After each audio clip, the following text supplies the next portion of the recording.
የምትገዛው አንተ ተገዢ ከሆንክ ነው። ሚስት እንኳን መሆን ካቃተሽ በሰውነት ለባለቤትሽ ክብር ስጥ። እጸልያለሁ እግዚአብሔር የትዳር መልስ አልሰጠኝም። አሁንማ እግዚአብሔር ላይ ተስፋ ቆረጥኩ። እግዚአብሔርን ከሐሳብሽም ከመንፈስሽም አታውጭ። ዓለምን ሁሉ ቢገዛ ነፍሱን ካላተረፈ ምን ይረባዋል? ሚስትህንም እንደ ሚስትነቷ መጠን የምትወዳት የክርስቶስ ፍቅር ሲገባ። ይሄ በትንሽ ነገር እንዳትታማ፣ ይሄ በጊዜ ግባ መጠጥ እንዳትጠጣ እንዳትታማ። በስመ አብ ወወልድ ወመንፈስ ቅዱስ በስመ አብ ወወልድ ወመንፈስ ቅዱስ አሐዱ አምላክ አሜን። በስመ አብ ወወልድ ወመንፈስ ቅዱስ አሐዱ አምላክ አሜን። የእግዚአብሔር ቤተሰቦች እንደምን ዋላችሁ? ሳምንታችሁ እንዴት ነበረ? አሜን። እግዚአብሔር ስሙ ዘወትር የከበረና የተመሰገነ ይሁን። ኃጢአተኛው ኃጢአቱን ይቀጥል፣ ጻድቁም ጽድቁን ይቀጥል ተውት። ነገር ግን ለእያንዳንዱ እንደ ስራው መጠን ከፍል ዘንድ እኔ እግዚአብሔር ዋጋዬ ከኔ ጋር ነው ይላል። በተለይ በዚህ ዘመን ሰዎችን ጀጅ እንዳናደርግ እንዲህ ነው እንዳንል መምከር ያለብን እንድንመክር፣ መገሰጽ ያለብን እንድንገስጽ፣ መቆጣት ያለብን እንድንቆጣ፣ ማስተማር ያለብን ደግሞ እንድናስተምር፣ ከዛ በላይ ያለው ግን የእግዚአብሔር ስራ እንደሆነ የማን ስራ እንደሆነ የእግዚአብሔር ስራ እንደሆነ ከዛ በኋላ ብዙ አትፍረዱ። ምክንያቱም ለእያንዳንዱ እንደ ስራው መጠን እንደ ዋጋው እንዳይገለገለው እንደ ድካሙ እንደ ክፋቱም እንደ ደግነቱ መጠን ከፍል ዘንድ ዋጋዬ ከኔ ጋር ነው። ጻድቁም ግን ወደፊት ይጽደቅ፣ ኃጢአተኛውን ይቀጥል፣ ሁሉም ወደፊት። ነገር ግን ለእያንዳንዱ እንደ ስራው መጠን ከፍል ዘንድ እኔ እግዚአብሔር ዋጋዬ ከኔ ጋር ነው ይላልና ጌታ ኢየሱስ ክርስቶስ እንግዲህ በዚህ ምድር ላይ በተገለጠበት ወራት ላይ እንደሚገባን ከዓለም ከተፈጠረ እስከ ዛሬ ድረስ ከዚህም በኋላ ደግሞ ባሉት ጊዜያትም እግዚአብሔር በብዙ መንገድ አስተምሯል። በስጋ በተገለጠበት ወራት ላይም ደግሞ በመጽሐፍ የተመሰገበልን የተቀመጠልን የሰው ልጅ ከተማረ ሁልጊዜ እንደምነግራችሁ መጽሐፍ ቅዱስ እግዚአብሔር በአንድም በሌላም መንገድ ያስተምራል። ሰው ግን ምን አይልም ይላል፣ አያስተውልም። ብዙ ጊዜ የእውቀት ችግር ሳይሆን እናንተ ሁላችሁ በራሳችሁ ዘርፍ በተማራችሁበት የሆነ ነገር ታውቃላችሁ። ችግሩ የእውቀት ሳይሆን የማስተዋል ችግር። ሴትነቷ ብዙ ነገር ጠፍቷባት ወይ ደግሞ እንዲጠፋባት አድርጓት ሳይሆን ወንዱም እንደ ወንድነቱ ብዙ የማያውቀው ሳይሆን ብዙ የሚያውቀው ነገር እንዳለ ሆኖ ምን ይቸገራል ምን ይጠፋበታል ብላችሁ ካላችሁኝ ለወንዱ ማስተዋል ይቸገራል። ወንዱ ማስተዋል ይቸገራል፣ ሴቷም ደግሞ ማስተዋል ትቸገራለች። መልኩ ሳያንሳት፣ ቁመናው ሳያንሳት፣ ጸባዩ ሳያንሳት፣ ሞያው ሳያንሳት በዛው መጠን ደግሞ ያንንም የሌላት አለች። ሁሉም አይደለም መልክ የሚኖረው፣ ሁሉም አይደለም። ሁላችንም ለክርስቶስ ቆንጆዎች ነን፣ ሁልጊዜ የምነግራችሁ ትምህርት ነው። ነገር ግን በማስተዋል ደረጃ ከመቶ ሴቶች አንዷ ነው የምታስተውለው። ማስተዋል ደግሞ የሚለካው በምን ጊዜ ነው ካላችሁ፣ ሁል ጊዜ አይደለም። የሰው ማስተዋሉ ምናልባት በችግሩ ጊዜ፣ ምናልባት ወይ በደስታው ጊዜ፣ ምናልባት በንግግሩ ጊዜ ምን ያህል አስተዋይ እንደሆነ ሰውየው የምታውቁት የሆነ ሰዓት ላይ እንጂ በኖርማል ፊቱን አይታችሁ ይሄ ሰው የተረጋጋ ነው፣ ይሄ ሰው ጨዋ ነው ማለት አይቻልም። የተረጋጋ የሚባለው ዝም ያለ ሰው አይደለም። ከላይ ጸጥ ብለው ውስጣቸው በጣም ብዙ ጩኸት የሚጮህባቸው ሰዎች አሉ። ውስጣቸው ሰላም የሌለ መረጋጋት የሌለ እረፍት የሌላቸው ሰዎች አሉ። ከላይ ግን ጸጥ ያለ ማንነት ያለ። በዛው መጠን ደግሞ ከላይ ውስጣቸው ሰላም ያላቸው፣ ከላይ ደግሞ ትንሽ መረጋጋት የሌላቸው ሰዎች አሉ። እና ሁሉም አይደለም የሚታደለው፣ ጥቂቶች ብቻ ነው ያንን የሚያስተውሉት። እና መቼም በዚህ ምድር ላይ እግዚአብሔር ከፈጠረን በኋላ በምድር ያሉትን ሰውን በአርአያችን በመልካችን እንፍጠር፣ በምድር ያሉትን ሁሉ ይገዛ ዘንድ ይላል። እና ሴትም ገዢ ለመሆን የተፈጠረችው፣ ወንድም ገዢ ለመሆን የፈጠረው። በዛው መጠን ደግሞ የምትገዛው አንተ ተገዢ ከሆንክ ነው። ተገዢነት ለማን ነው? ለማን ነው? አዎ አንተ ለበላይ ትገዛለህ፣ ከዛ በታች ደግሞ ያሉት ለአንተ ይገዛሉ። እኛ ለእግዚአብሔር እንገዛለን፣ ሚስቶቻችን ለኛ ይገዛሉ። ሚስት ለእግዚአብሔር ትገዛለች፣ ከዛ በኋላ የባሏ ልብ ደግሞ ለሷ ይገዛላታል። መጀመሪያ ግን ለእግዚአብሔር መገዛታል። ሌላው ቀርቶ ምናልባት በመንግስት መስሪያ ቤት ላይ ያላችሁ ካላችሁ አለቃ አለን አይደል? ሁላችንም በቃ የኛ በላይ ሰዎች አሉ። እነሱን ማክበር መብት ነው ግዴታ ነው? መብት ነው ግዴታ ነው? ያ ሚሊተሪ ባክግራውንድ ያላችሁ ሰዎች ታውቁታል። ትንሽ ፖዚሽን እንኳን የሚበልጥህን ሰው በምን ደረጃ የማክበር ግዴታ እንዳለበት ይሄ የትም ቦታ ነው። ትንሽ እንኳን እንደውም ፈረንጆች ውጭ ሀገር ቦስ ኢዝ ቦስ ጀስት ዱ ኢት፣ ዝም ብለህ ስራህን ስራ። አለቃ ነው ትባላለህ። አለቃ ነው፣ ዝም ብለህ ስራህን ስራ ትባላለህ። እንደፈለገ ማፌዝ መናገር የለም። በቃ አለቃ ነው፣ ዝም ብለህ ስራህን ስራ። ልክ ላይሆን ይችላል፣ ነገር ግን ልክ እንዳልሆነ የምትነግርበት መንገድ ካልተለየ በስተቀር ዝም ብለህ ስራህን ስራ። አለቃ ነው ትባላለህ። ካንተ ትንሽ ፖዚሽን የሚበልጠውን ሰው የማክበር መብት ሳይሆን ይሄ ዲሲፕሊን ስነ ስርዓት ነው እግዚአብሔርም ያስቀመጠልን። ባል ምናልባት 15 ዓመት ሚስቱን ይበልጣታል። እኔ ብዙ ጊዜ እላቸዋል እንደ ባል እንኳን ማለሽን ማክበር ከተቻለ ካጣሽው ከደከመሽ እንደ ሰው ሰብአዊነት ይበልጣል አይደለ?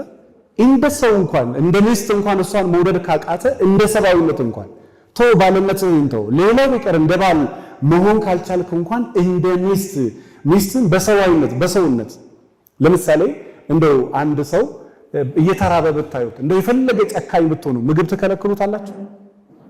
መጽሐፍ ቅዱስ እኮ እንደዚህ ይላል ከናንተ ዳቦ ለምኖት ድንጋይ ይሰጣል ወይ? እናንተ ክፉዎች ስትሆኑ ይሄን ካደረጋችሁ የሰማይ አባታችሁ እግዚአብሔር እንደሞ ተመልከቱ ይላል። ዳቦ ለምኖክ አንተ ድንጋይ አትሰጥም። አንተ ሰው ነህ፣ እግዚአብሔር ደግሞ እግዚአብሔር ነው። ሰው እናንተ ክፉዎች ስትሆኑ ይሄን ማድረግ ከቻላችሁ የሰማይ አባታችሁ እግዚአብሔር ደግሞ አስቡት ይላል። እና መጀመሪያ የሚቀድመው ሰውነት ነው። ክርስቶስ ለዚህ ሰውነት ነው ብዙ ዋጋ የከፈለው። ስለዚህ መጀመሪያ ሰውን እንደ ሰው ማየት፣ ሴትንም መጀመሪያ እንደ ሴት ማየት፣ እንደ እናት፣ እንደ እህት፣ እንደ ጓደኛ፣ እንደ ነገ ሴት ልጅ እንደምትወልድ። ምክንያቱም አንተና ሚስትና እናት መካከል ያለው ልዩነት ሚስቱ ያው የአንተን ልጅ ነው የምትወልደው አንተን መውለድ ስለማትችል። አንተ ኦልሬዲ የተወለድክ ነህ። የተወለደን መልሶ መውለድ አይቻልም። መጀመሪያ ሰው ወልዷል። ስለዚህ መጀመሪያ ከእናት ስለተወለድክ ከሷ በኋላ ምናልባት ሚስት ለአንተ ልጅ ትወልዳለች። ስለምትወልድ ልጅ ብቻ ሳይሆን እንደ እናትነቷ እንደ ሴትነቷ መጀመሪያ በሴትነቷ ክብር ትሰጣታለህ።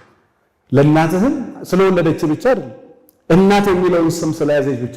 ለምሳሌ መንገድ ላይ የምናያቸው እናቶች አሉ። የኛ እናት ላይ ሆኑ ይችላል። መንገድ ላይ የምናያቸው እናት ናቸው አይደለም? እናት ነች። ለአንተ ባትሆን እንኳን ለሆነ ሰው እናት ነች።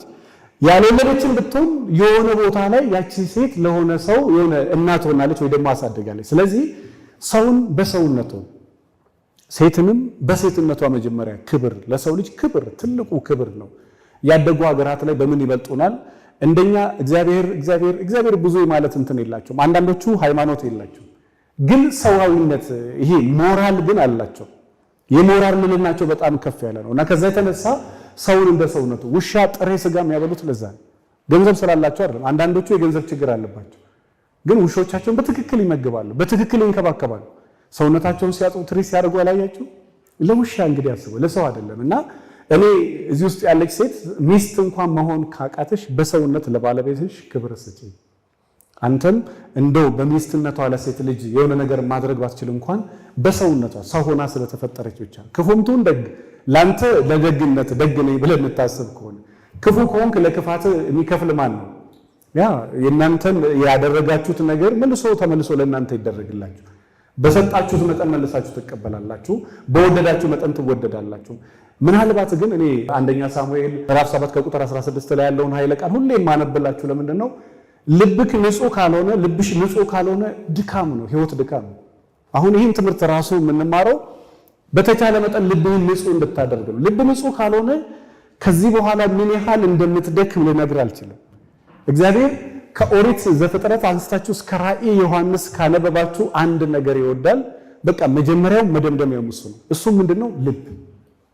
ይሄ አለባበስ፣ ቁመና ምናምን ይሄ ለሰው እንደሚታየው ነው።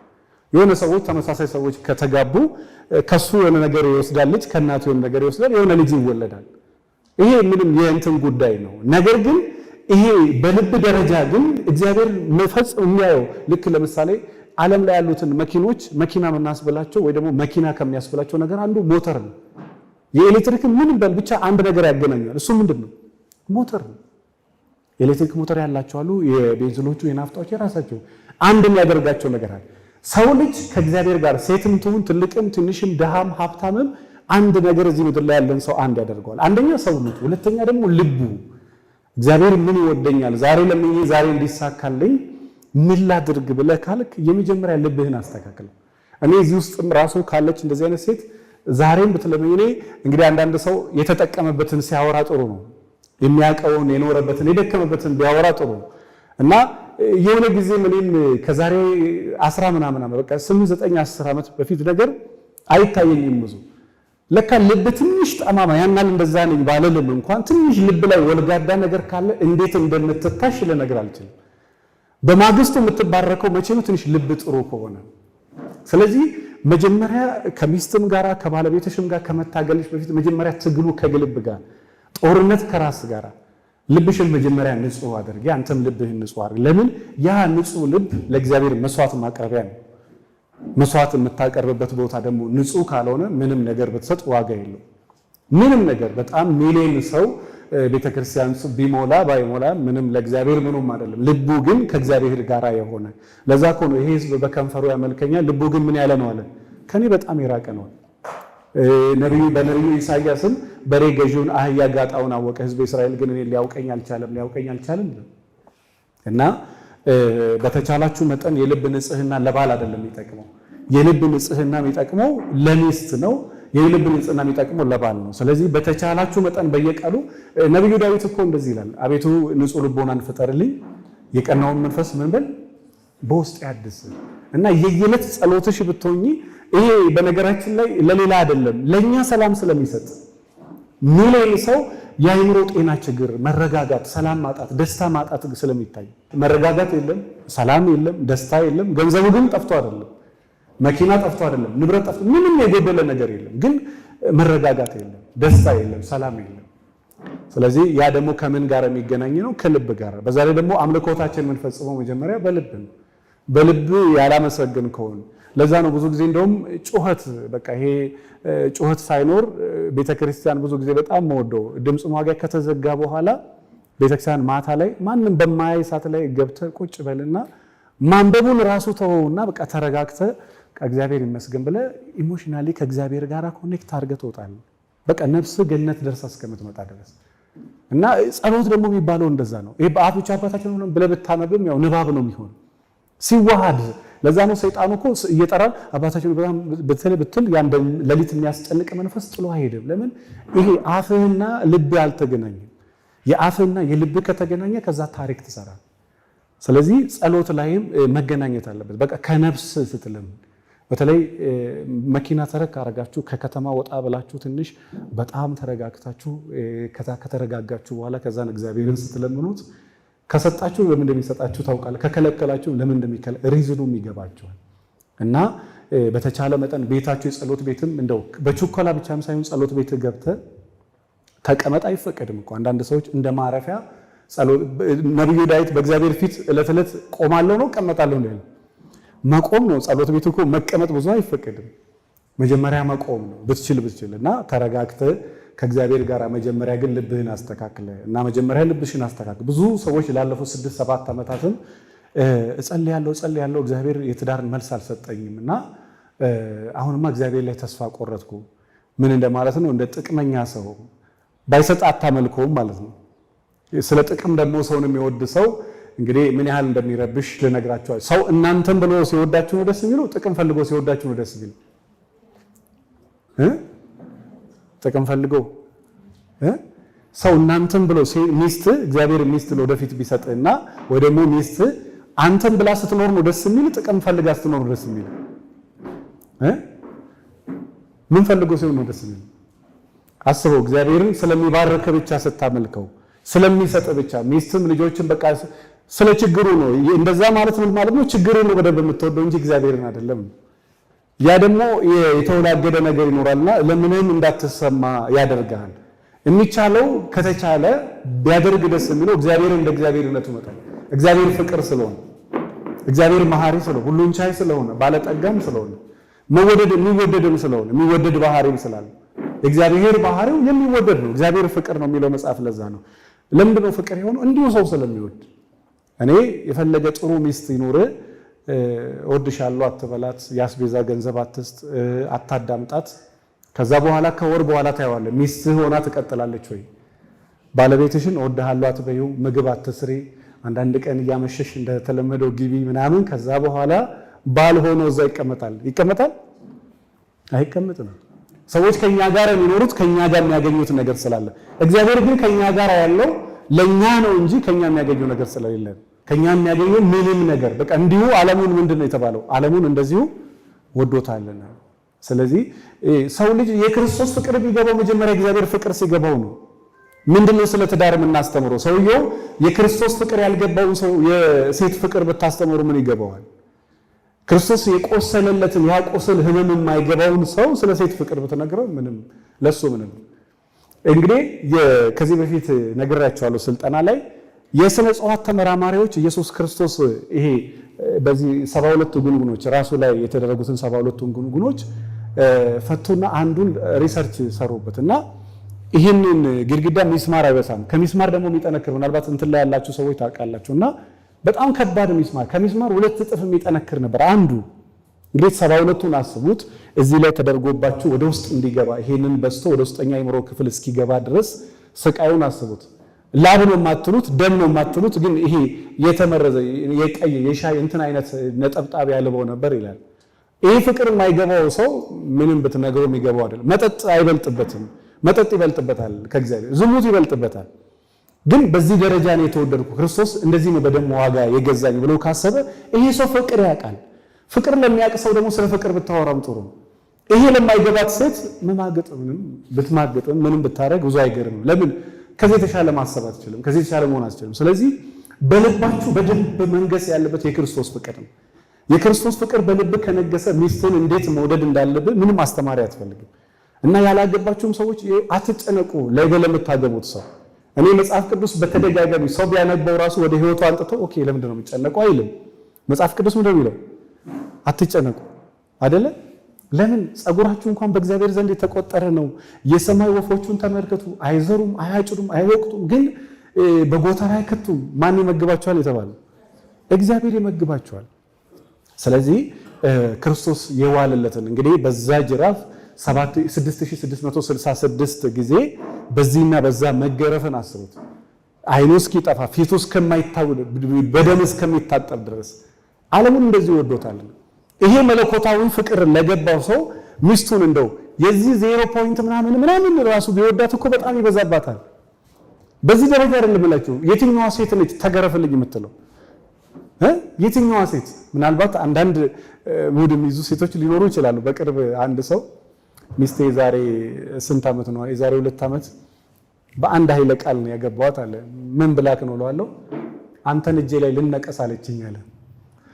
በዚህ ቃል በቃ በዚህ ደረጃ ትወደኛለች ማለት ነው አልኩኝ አለ። እና ተነቀሰችው? እሱማ አልተነቀሰችም ተይ አልኳት። እሷም ስለምታውቅ እኮ ነው። እና ልነቀስ አለችኝ። ከዛ በኋላ ገባዋት። ወንድ ደግሞ የዋ ነው። ራሴን አጠፋለሁም ካለችው ኧረ በቃ እቺ በጣም ትወደኛለች ማለት ነው የሚለው።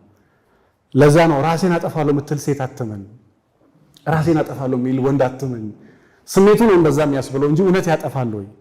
አያደርገውም። እሱም ያውቀዋል። ምናልባት አሁን እንደዚህ የሚያደርጉ ሰዎች አሉ። ብዙ ሰዎች ራሳቸውን ገላግለዋል። ያ ግን የስሜት ጉዳይ አይደለም። የእውነተኛ ፍቅር ከሆነ የሌላም ሰው ብትሆን ችግር የለብንም። ብቻ አንቺ ሰላም ሁኚ ነው። አንቺ ብቻ ይድላሽ ነው።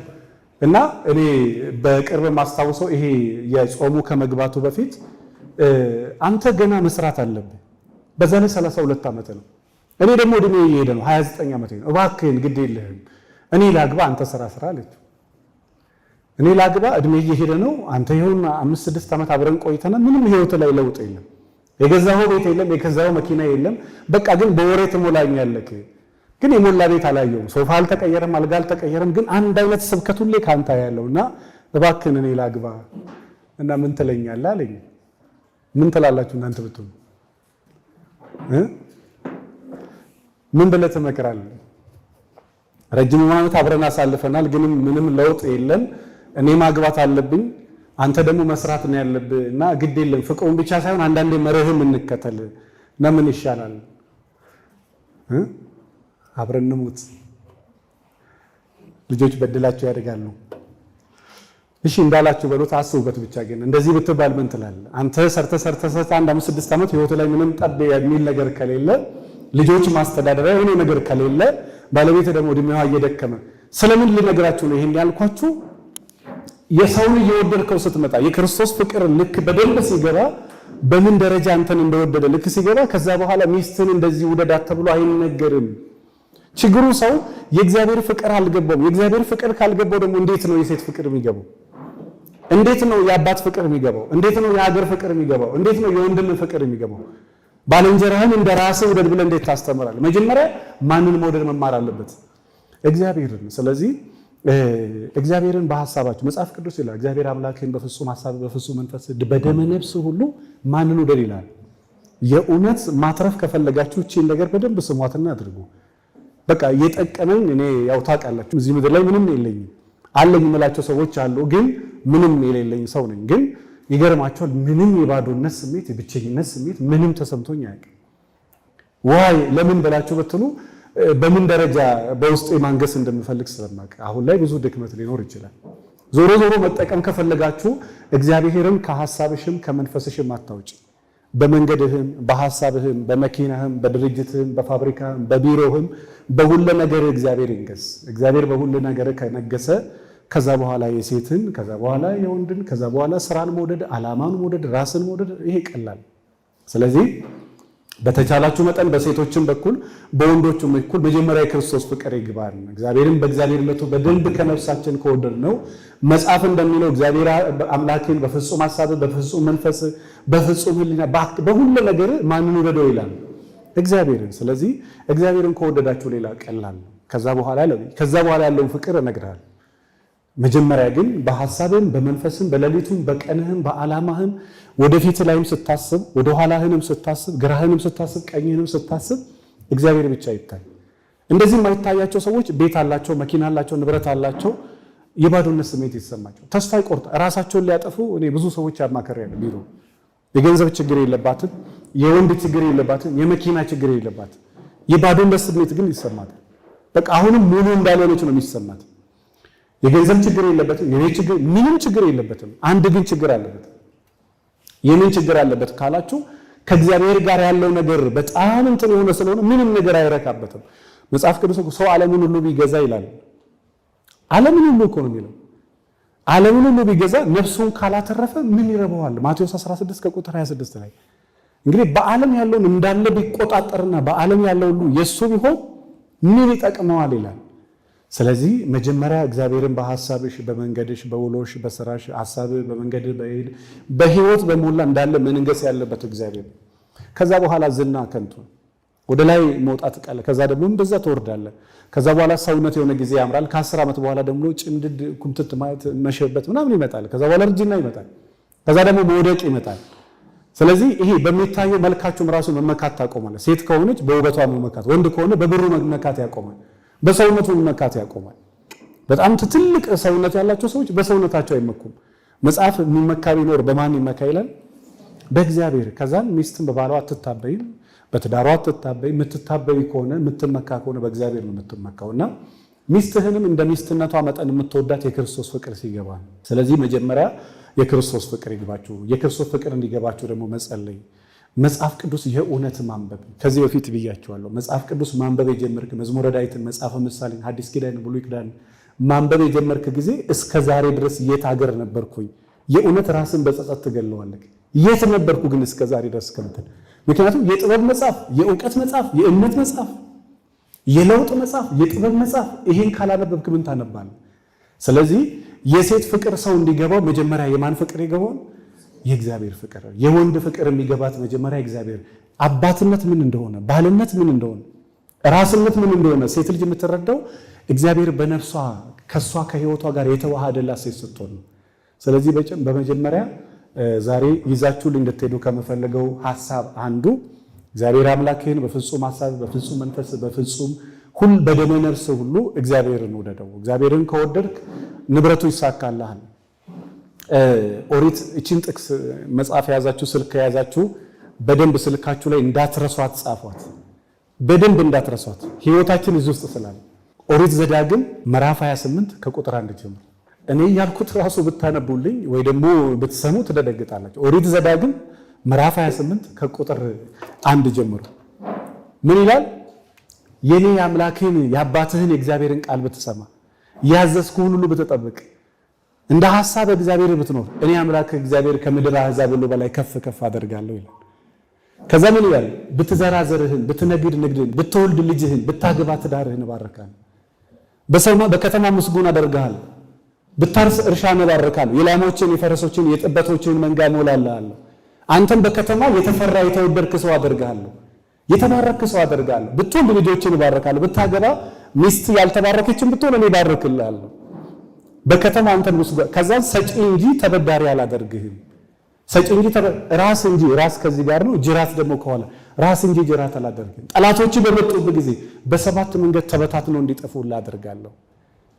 እንደ ሕግ እንደ ትእዛዜ ባትኖር ግን አንተ ለቀጠርካት ባሪያ መልሼ ባሪያ አደርጋለሁ ይላል የሰራዊት ጌታ እግዚአብሔር። ጥቅሱ ነው። ከዛ በኋላ ይኸው ብትሰማኝ እንደ ሕጌ ብትኖር ከምድር አሕዛብ ሁሉ በላይ ወደ ላይ ከፍ ከፍ አደርጋለሁ።